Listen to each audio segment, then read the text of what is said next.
কংসের অত্যাচারে মথুরাবাসী আজ অতিষ্ঠ হয়ে উঠেছে। রাজা উগ্রসেনের কাছে মথুরাবাসী নালিশ জানালো। তারা মথুরায় থাকতে পারছেন না যুবরাজ কংসের অত্যাচারে। অবিলম্বে এর একটা প্রতিকার চাই। কিন্তু কংসের চর কংসের কানে এই কথাটা যেই তুলল, ক্ষুব্ধ হয়ে কংস পিতার কাছ থেকে রাজমুকুট কেড়ে নিয়ে পিতা উগ্রসেনকে কারাগারে বন্দী করে নিজেকেই মথুরার রাজা ঘোষণা করলেন। এর বেশ কিছু বছর পরে কংস তার সবচেয়ে প্রিয় মিত্র বসুদেবকে একদিন তার ভগ্নী দেবকীর সাথে বিবাহের প্রস্তাব দিলেন। বসুদেব এই কথা শুনে কিছুতেই রাজি হলেন না, কিন্তু কংস বারবার অনুরোধ করলেন যে তিনি তার প্রিয় মিত্রকে আরো নিকট সম্পর্কে বাঁধতে চান। পরিশেষে বসুদেব দেবকীকে বিবাহ করলেন। কংস তার প্রাণের চেয়েও ভালোবাসেন তার ভগ্নীকে, সুতরাং স্থির করলেন ভগ্নী দেবকীকে নিজে রথ চালিয়ে শ্বশুরালয়ে পৌঁছে দেবেন। মথুরাধিপতি কংস মহারাজের জয়! মথুরাধিপতি কংস মহারাজের জয়! মথুরাধিপতি কংস মহারাজের জয়! মথুরাধিপতি কংস মহারাজের জয়! মথুরাধিপতি কংস মহারাজের জয়! মথুরাধিপতি কংস মহারাজের জয়!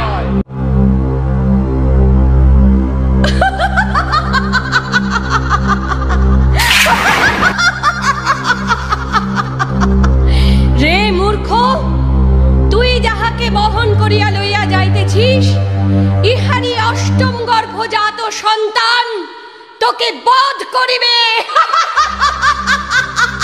কে কে ওরে কে বললি? কে বললি? আকাশ দেবতা?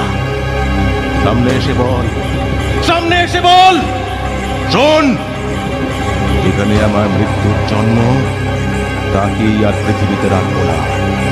তোর গর্ভে আমার মৃত্যুর কারণ জন্মাবে।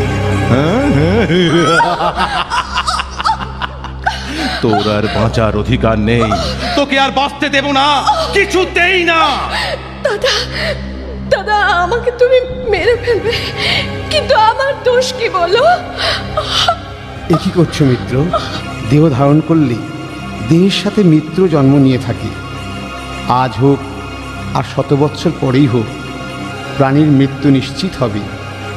তোমার আদরের ভগ্নী দেবকীর কি দোষ আছে? আকাশবাণী যা বলল তাতে দেবকীর থেকে তোমার কোনো ভয় নেই, ভয় দেবকীর সন্তান থেকে। সুতরাং আমি কথা দিলাম, দেবকীর যত সন্তান হবে জন্মাবার সাথে সাথে আমি তোমার হাতে তুলে দেব। ঠিক আছে, ওকে আমি ছেড়ে দিলাম। বসুদেব, তোমায় আমি বিশ্বাস করি, তাই দেবকীকে তোমার কথায় ছেড়ে দিলাম। কিন্তু কিন্তু তোমাদের আর রাজপ্রাসাদে রাখবো না, আমি তোমাদের কারাগারে পাঠাবো। অষ্টম গর্ভের সন্তান শেষ না করে আমি তোমাদের মুক্তি দেব না। তোমাদের মুক্তি নেই, মুক্তি নেই।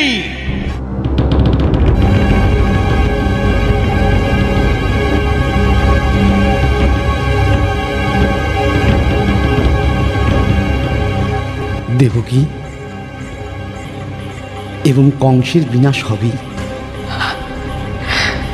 কিন্তু স্বামী, আমি মা হয়ে কি করে সহ্য করব ওর মৃত্যু? দেবকী, দেবকী, ভগবানের লীলা বোঝা ভার, কারণ আমরা সবাই তার ইচ্ছাতে চলি। সুতরাং আমরা তার ইচ্ছা ছাড়া কিছুই করতে পারি না। কিন্তু আমি যে বুঝতে পারছি না আমি কি কর্ম করেছিলাম যার জন্য এত কঠিন ফল ভোগ করতে হবে আমায়। কিন্তু তুমি বলো, আমি আমি কি করে সহ্য করি? আমি কি করে সহ্য করি? দেবকী থামো, একটু শান্ত হও। শোনো শোনো, ভগবানকে নিশ্চয়ই তুমি প্রার্থনা করেছিলে কোনো যুগে, তাকে পুত্র রূপে পেতে চাও। তাই হয়তো বাঞ্ছা কল্পতরু তোমার মনোবাসনা পূর্ণ করতে তিনি স্বয়ং তোমার গর্ভে আসবেন। আমি আর ভাবতে পারছি না গো, আমি আর ভাবতে পারছি না।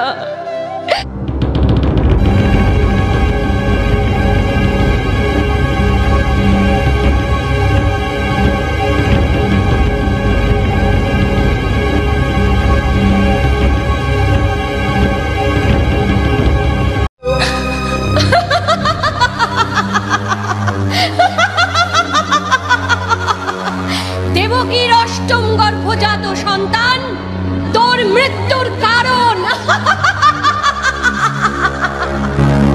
না না, পারবে না, পারবে না। আমি আমি সব শেষ করে ফেলবো, আমি সব শেষ করে ফেলবো। দেখি দেখি আমায় কে বধ করে। মহারাজ, কে কে? ও ও তুমি? হ্যাঁ হ্যাঁ, বলো বলো, কি সংবাদ? কারাপ্রধান খবর পাঠিয়েছে রাজকুমারী দেবকীর। থামো থামো থামো থামো, আমি বুঝেছি, কিন্তু আর নিষ্ঠুর কাজ আমি করতে পারবো না। আমার পক্ষে এই কাজ করা সম্ভব নয়, কিছুতেই নয়। দেবকীর অষ্টম গর্ভজাত সন্তান তোর মৃত্যুর কারণ। না না, আমি শেষ করব, আমি শেষ করবই। চল চল আমার সঙ্গে।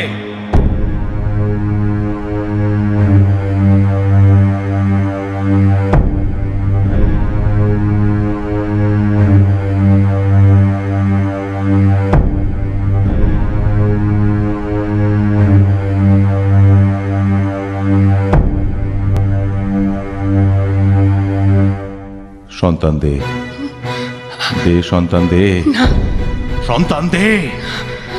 না না না, আমি বাচ্চা দেব না, আমি দেব না, আমি দেব না আমার সন্তানকে। দাদা দাদা, আমি তোমার দেবকী দাদা, আমি তোমার আদরের বোন দেবকী। বসুদেব, বসুদেব, তুমি তোমার প্রতিজ্ঞা পালন করো, আমার হৃদয় কোমল হতে দিও না, এরপর কিন্তু আমি ধৈর্য হারিয়ে ফেলবো। না না না, আমার সন্তান আমি দেব না, দেব না, কিছুতেই দেব না। বসুদেব, দে বাচ্চা দে। না না না না।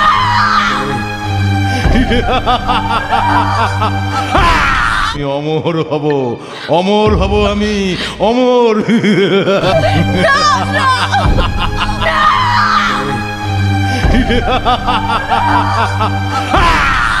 ক্রমে ক্রমে সপ্তম গর্ভ উপস্থিত।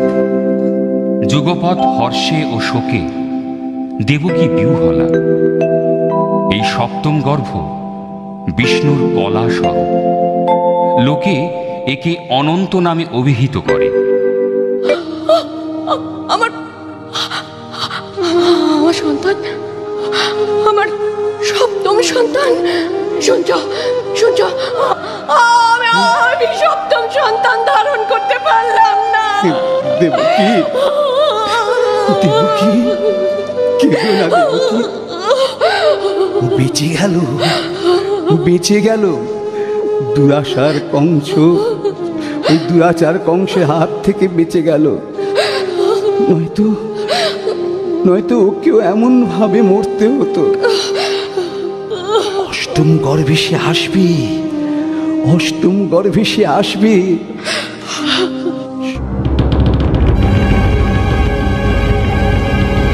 কোথায় কোথায় গেল সপ্তম গর্ভ? বল, উত্তর দে। আমরা এই কারাগারে আছি, শুধু তাই নয়, এই লোহার শৃঙ্খলে বাঁধা। তারপর চারিধারে তোমার প্রহরী। ঠিক আছে ঠিক আছে, সপ্তম গর্ভ না থাকলে আমারও চিন্তার কিছু নেই, কিন্তু কিন্তু অষ্টম গর্ভ আমার চাই, অষ্টম গর্ভ।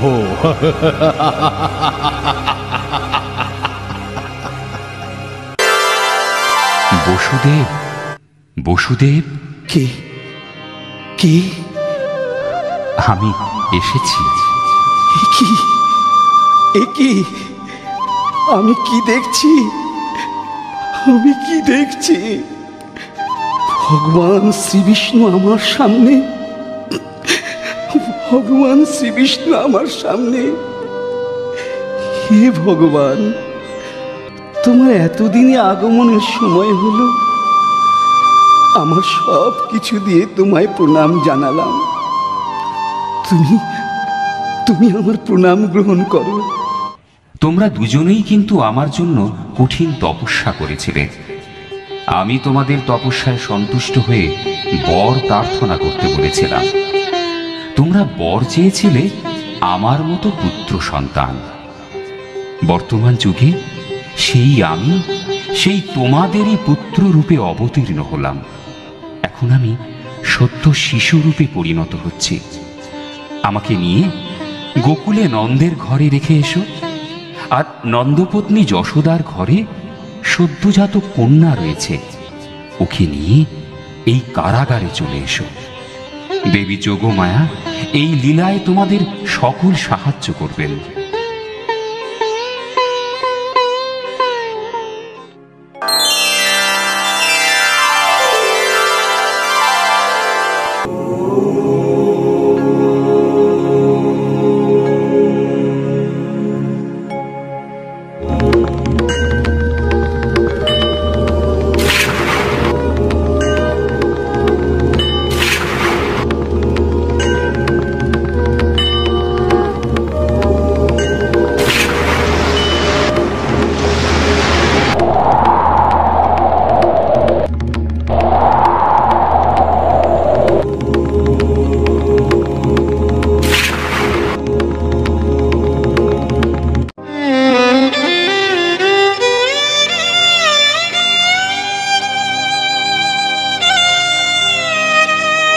রাজকুমারীর অষ্টম গর্ভে সন্তান হয়েছে। কাটা প্রধানকে খবর দাও।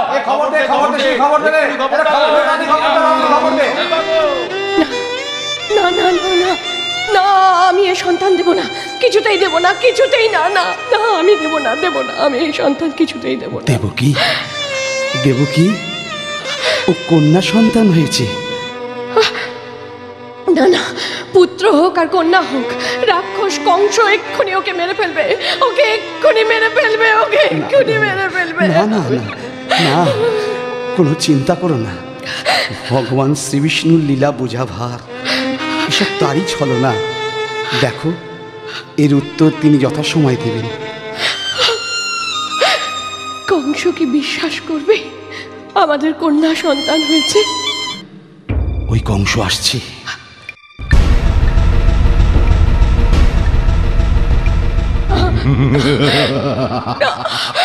অষ্টম গর্ভ, আজ থেকে আমি অমর হব, অমর হব, আমি অমর। আকাশবাণী বলেছিল দেবকীর অষ্টম গর্ভ সন্তান আমায় আমায় বধ করবে। অসম্ভব, অসম্ভব। তা কি করে হয়? ধর্ম যখন মিথ্যা হয় না, ঈশ্বরের বাণীও মিথ্যা হয় না। থামো! ভগবান, ধর্ম, আমার উপর আর কেউ নেই। আমি শেষ কথা, আমি শেষ কথা। দে বাচ্চা দে, অষ্টম গর্ভের সন্তান দে। না, এই যে কন্যা দাদা, এ তোমার কোনো ক্ষতি করবে না দাদা। সাতটা সন্তান আমি হারিয়েছি, তুমি তাদের হত্যা করেছো। দে বলছি, দে, নয়তো আমার হাতে তোর মৃত্যু হবে। এটা শেষ হলে আমি অমর হব, অমর হব।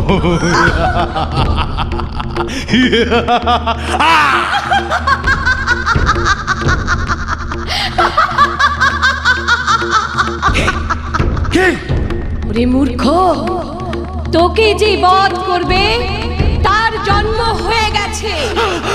তোমারে বধিবে যে গোকুলে বাড়িছে সে।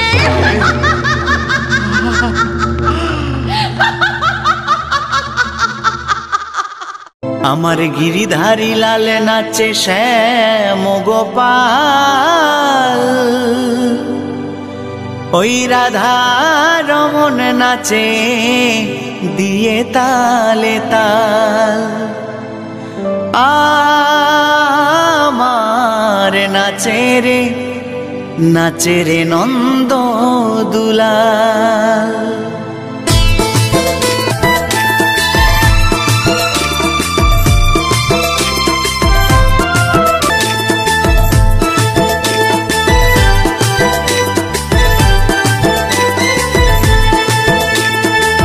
গিরিধারী লাল নাচে শ্যাম গোপাল, রাধা রমন নাচে দিয়ে তালে তাল। গিরিধারী লাল নাচে শ্যাম গোপাল, রাধা রমন নাচে দিয়ে তালে তাল। আমার নাচে রে নন্দ দুলাল। আমার নাচে রে নন্দ দুলাল। গিরিধারী লাল নাচে শ্যাম গোপাল, রাধা রমন নাচে দিয়ে তালে তাল। গিরিধারী লাল নাচে শ্যাম গোপাল, রাধা রমন নাচে দিয়ে তালে তাল। আমার নাচে রে নন্দ দুলাল। আমার নাচে রে নন্দ দুলাল।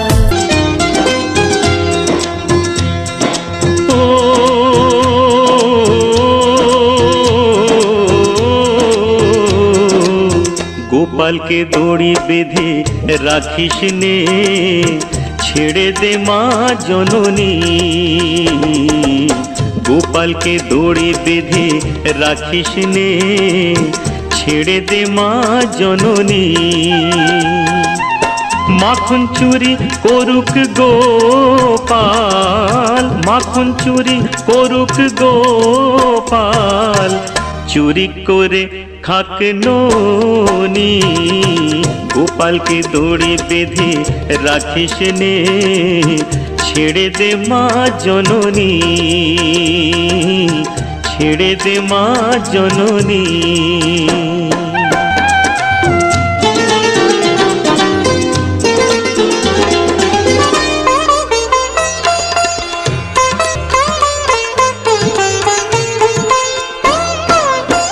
ও যশোদা মা,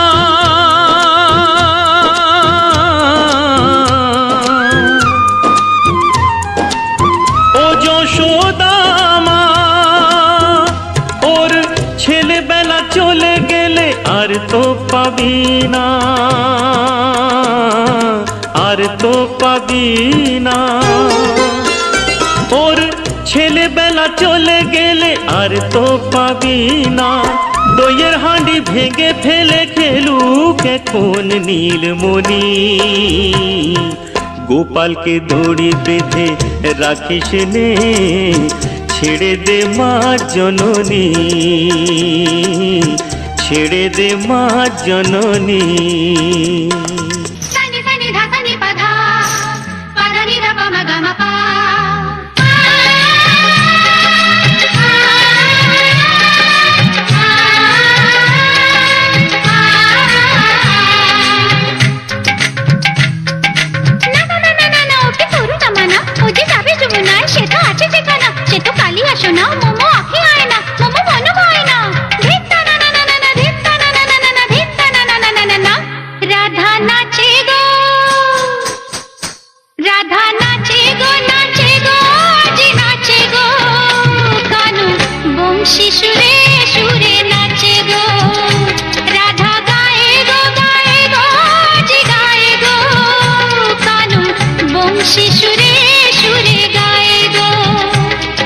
যমুনা কুলে কদম্ব তলে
বংশী সুরে সুরে নাচে দো কানু, বংশী সুরে সুরে নাচে দো।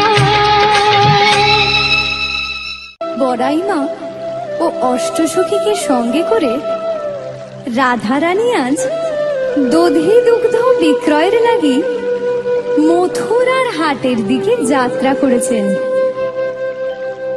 কিন্তু পার করবে কে? মাঝি, ও মাঝি! ওহে ব্রজগোপিনীগণ, তোমরা কোথায় যাবে?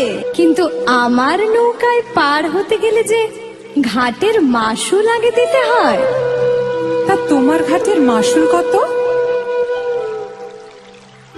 বলিস হলো না দে, না দিলে পার করি না।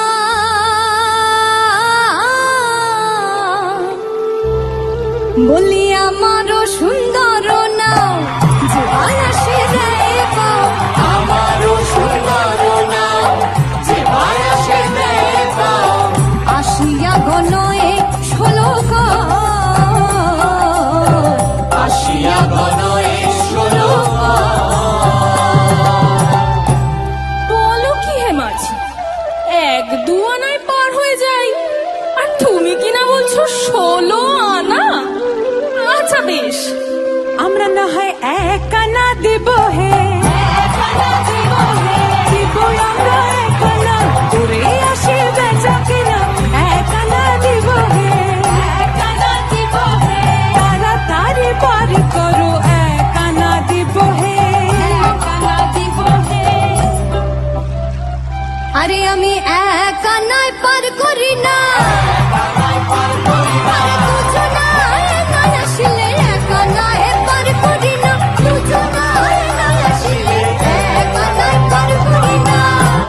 আচ্ছা বেশ, তাহলে আমরা 4 আনা দিব হে।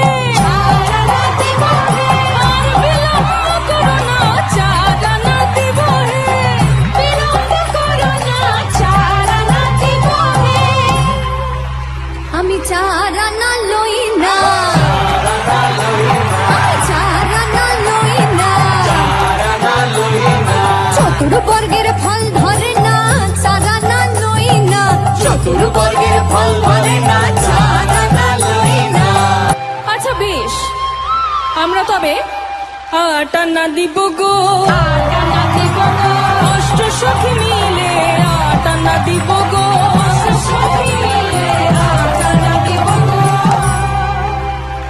8 আনা দেবে? আরে 8 আনা, 8 আনা। কেউ টানে না প্রাণের টানে, 8 আনা, 8 আনা। কেউ টানে না প্রাণের টানে, 8 আনা, 8 আনা। আরে কেউ টানে না প্রাণের টানে, টানলে কি আর থাকতে পারি? কেউ টানে না প্রাণের টানে, টানলে কি আর থাকতে পারি? 8 আনা, 8 আনা। মাঝি, সত্যি করে বলো তো তুমি ঠিক কি চাও? কোনোটাতেই দেখি তোমার হয় না। তোমাদের 16 আনা দাও না, তোমাদের 16 আনা দাও না। 10-এ 6 যোগ করে 16 আনা দাও না, তোমাদের 16 আনা দাও না। 16 আনা দাও না, 10-এ 6 যোগ করে 16 আনা দাও না। 10-এ 6 যোগ করে 16 আনা দাও না। 10-এ 6 যোগ করে 16 আনা দাও না।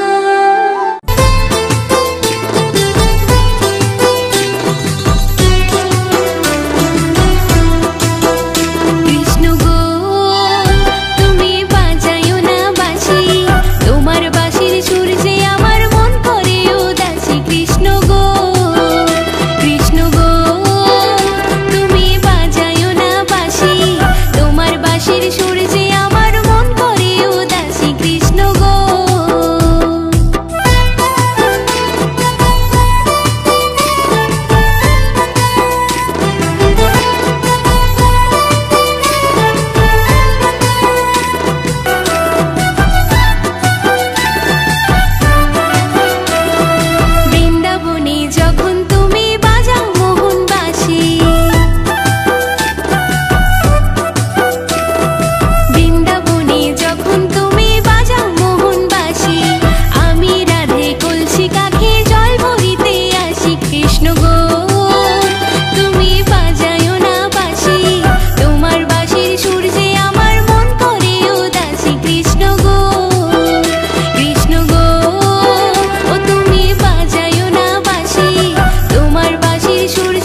কিশোরী আমি তোমার, তুমি চিকন কালা। ওগো রায় কিশোরী আমি তোমার, তুমি চিকন কালা। গোকুলবাসী সবাই জানে তোমার ছলা কলা। কৃষ্ণ গো ও তুমি বাজায়ো না বাঁশি, তোমার বাঁশির সুর যে আমার মন করে উদাসী। কৃষ্ণ গো কৃষ্ণ গো তুমি বাজায়ো না বাঁশি, তোমার বাঁশির সুর যে আমার মন করে উদাসী। কৃষ্ণ গো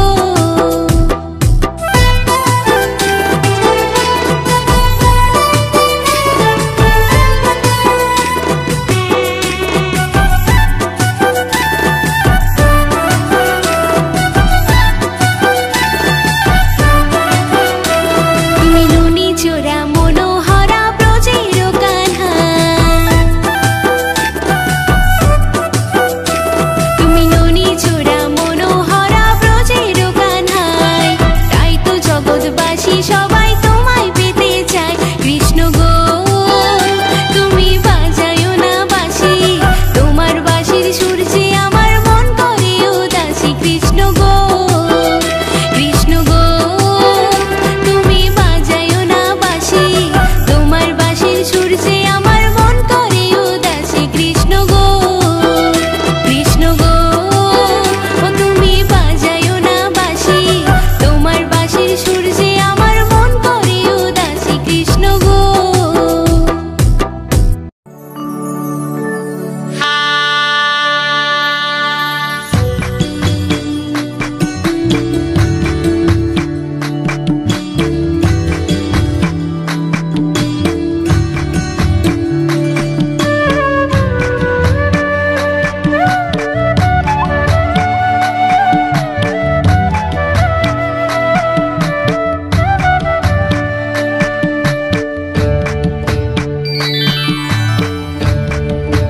গল মিলনে হইল, দেখ দেখ সখী শ্যামের বামে রাই দাঁড়াইল।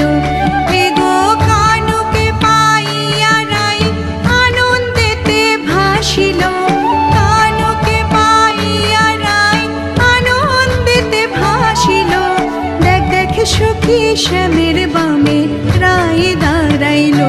যুগল মিলন হইল, দেখ দেখ সখী শ্যামের বামে রাই দাঁড়াইল।